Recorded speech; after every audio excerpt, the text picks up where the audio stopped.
Dazai is alive, and he is breathing and he is panting against a grimy brick wall. He has 2 eyes and slightly longer hair that curls at his nape.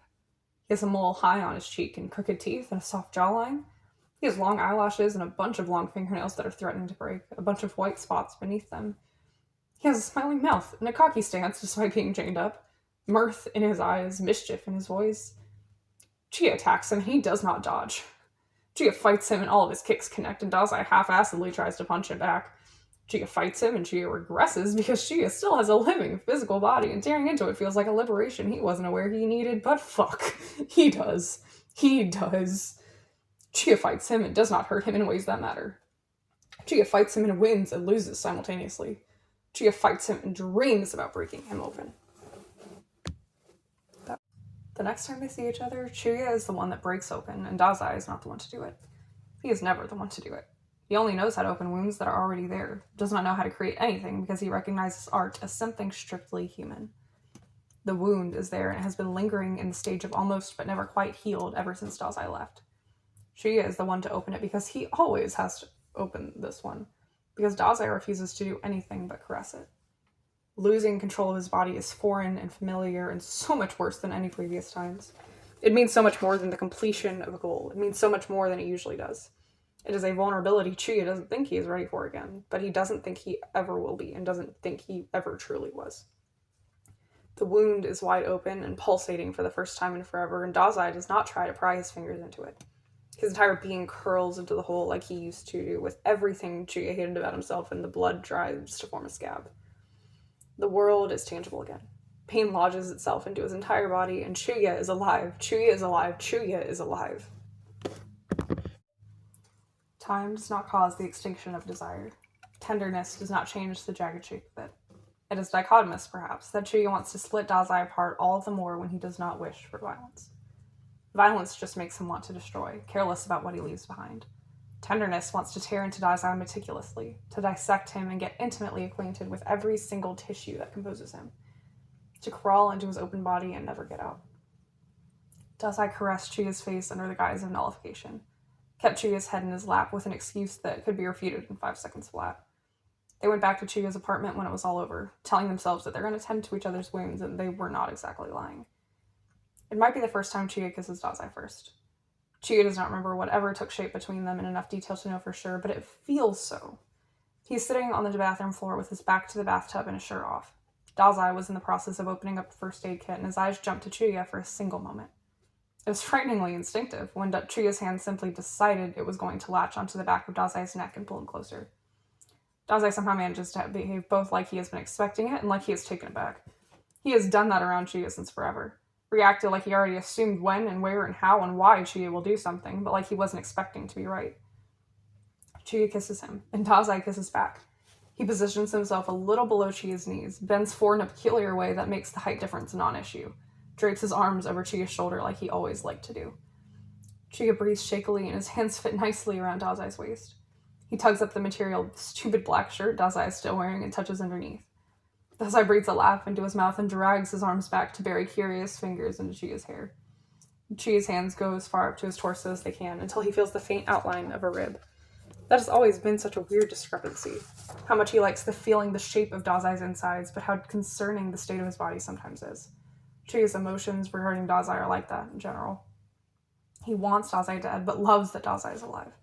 He does not care for any of the wounds Dazai complains about, but he patches them up anyway.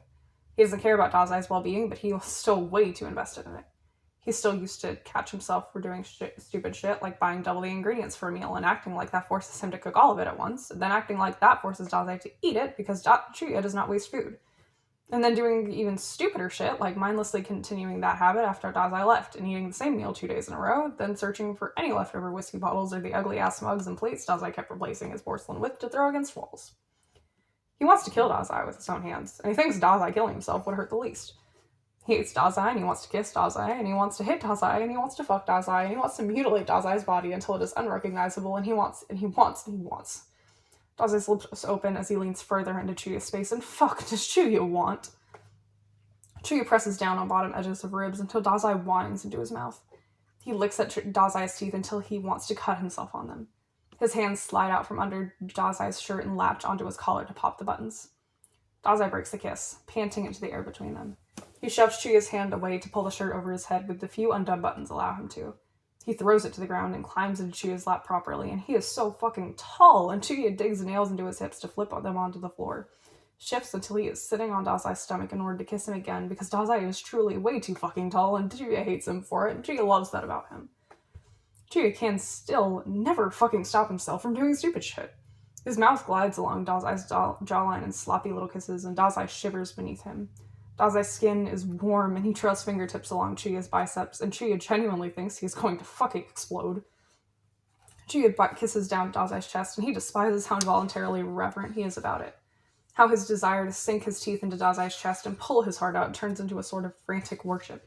Attempt at satiation through tasting skin because it is the only thing he has access to. He traces Dazai's collarbones with his tongue and wonders if he is allowed to bite. It has never been explicitly forbidden, but has never felt permitted either. Chuya only has the right to leave his mark on Dazai by hurting him. He could make this hurt.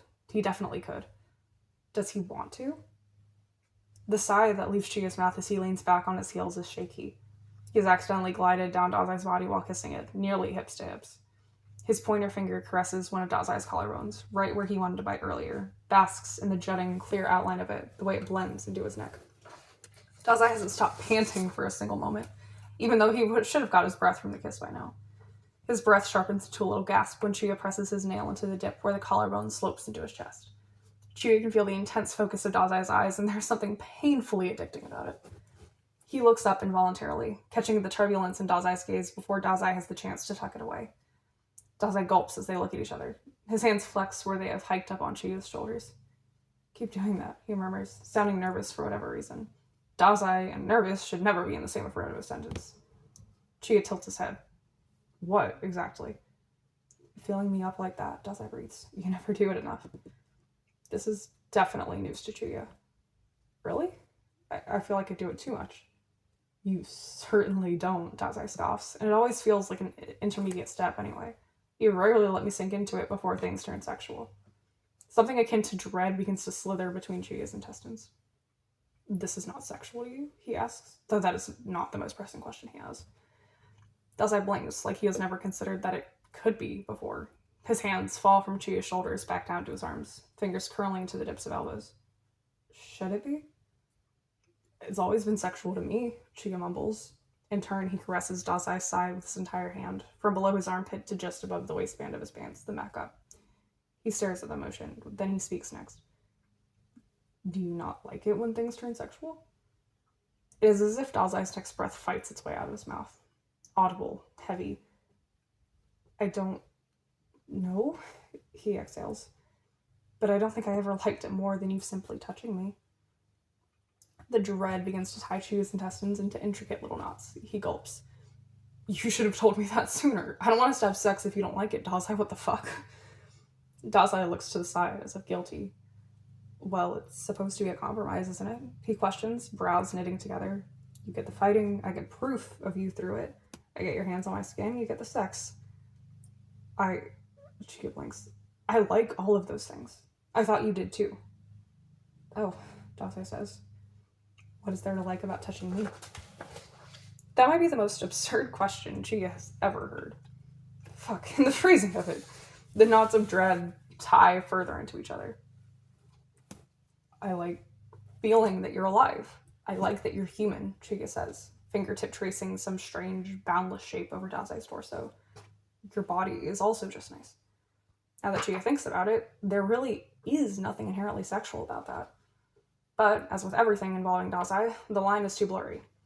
He likes feeling Dazai's body because he likes the idea of what rests inside it. Blood and bones and organs and muscles and life. He likes the idea of Dazai's insides because there is something viscerally satisfying about witnessing and tearing into them. If it's him. About hurting him, but also about intimacy and unification and closeness and vulnerability and proof of humanity. And well, isn't that what sex is? "Why?" "Fuck if I know," is what Chuya responds, hysterical laugh trembling in his mouth. He reasons, saying, "Because I want to crawl into you, and caressing and hurting and probing and fucking is as close as I can get while keeping you alive. Despite what I always say, I want you alive." Would be too weird. Too much, maybe. Chuya has never felt anything mildly. Dazai, somehow, looks like he gets it. He exhales a shaky breath, looks at Chuya with some distant cousin desire. So can we just stick to that then? Is it enough for you? Chuya is not sure. He likes to believe that he is not dependent on sex, but it is a part of him. A pretty big one at that. But then again, the biggest part of it is the enjoyment of the other person. He opens his mouth to respond, but Dazai chimes in again, as if he already knows what Chuya is going to say. Maybe he does. I don't hate it, he murmurs, running his hand up and down Chuya's bicep for distraction's sake. Most of the time, at least. It's never really better than okay, but I don't hate it. He doesn't say what he actually means, but when does Dazai ever? There are things I'm simply willing to do for your sake. Chuya really enjoys that sentiment. His stomach does especially, but I don't know how much I'd be able to enjoy myself if I'm where you feel just okay. I don't feel okay often. What is Chuya supposed to respond to that? The things he wants to respond with are too complicated, too bare, too prone to cause disappointment. He keeps his mouth shut and tries to glare them into Dazai's skin. Even around me? The returned openness of Dazai's expression is a startling thing, perhaps outright uncanny. Seeing Dazai's facial muscles commit to such a vulnerable emotion, it makes something inside Chuya's body tighten and loosen at the same time. He has the inexplicable urge to kiss Dazai again, to examine his mouth, maybe probe his fingers into it. Chuya thinks they might have some sort of conversation through their eyes alone. He feels a little lightheaded because of it, because of the things they're saying. Dazai's hands eventually go back up to Chuya's shoulders, slide toward his nape. I feel more than okay when you kiss me. Chuya exhales. Chuya snickers. He moves back up Dazai's body until their faces are parallel. So do I. And he thinks that might be enough. Endnotes. As always, I'd really love to know what you think of the work. Long analysis comments are my utmost beloved. It genuinely doesn't matter if you find this 30 plus years later after it was posted, or if you think that what you have to say is unworthy or whatever. I promise it still makes my day. I'll always be here and I'll listen, and I love you! Please drop by the archive and comment to let the creator know if you enjoyed their work.